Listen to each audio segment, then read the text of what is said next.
7 मे रोजी अंदाजे 5-5:30 वाजता एक फोर्ड इकोस्पोर्ट गाडीमध्ये चालवणारा होता अर्णव अभिषेक कौल वय 19 वर्ष. त्यांच्या शेजारी बसला होता अखिलेश पवार. हे दोघं सिरसोली रस्ता रामदेववाडी गावाजवळ जात असताना समोर येणारे एक ओला स्कूटीमध्ये जाणाऱ्या एका महिला आणि त्याच्यासोबत 3 मुलं त्या गाडीनं धडक दिल्या होत्या. धडक दिल्यावर त्या जागावरच 3 लोकांचा मयत झाला. नंतर हॉस्पिटलला उपचारादरम्यान आणखी एक माणसाचा मयत झाला होता.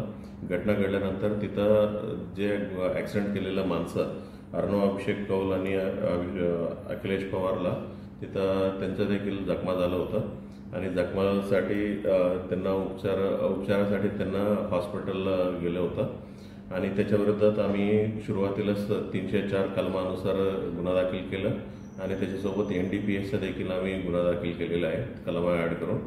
आणि आतापर्यंत त्यांना उपचार घेत होता आणि आज त्यांना डिस्चार्ज झाल्यावर दोन्ही आरोपींना आम्ही ताब्यात घेतलेलं आहे आणि आज सायंकाळीपर्यंत आपल्याकडं जळगावमध्ये पोहोचतील.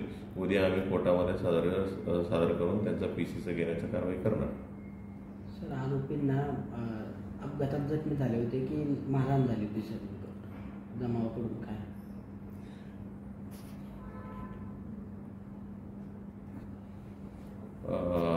त्यांना अपघातामध्ये त्यांना जखमा झाला होता.